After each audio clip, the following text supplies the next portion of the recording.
Moira, joka on syntynyt 2001. Tamma edustaa hyvää prototyyppiä, pisteitä 8.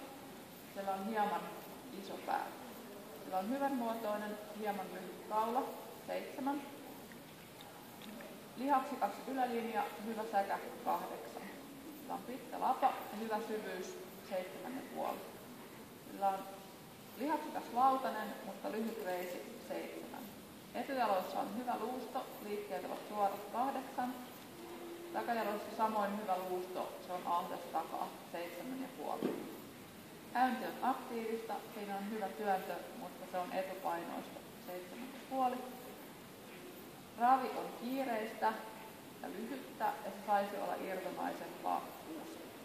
Laukka on melko matkaa voittavaa, mutta etupainoista, 7,5. Yleisvaikutelmassa todetaan, että tämä on sopusuhtainen tamma, 7,5.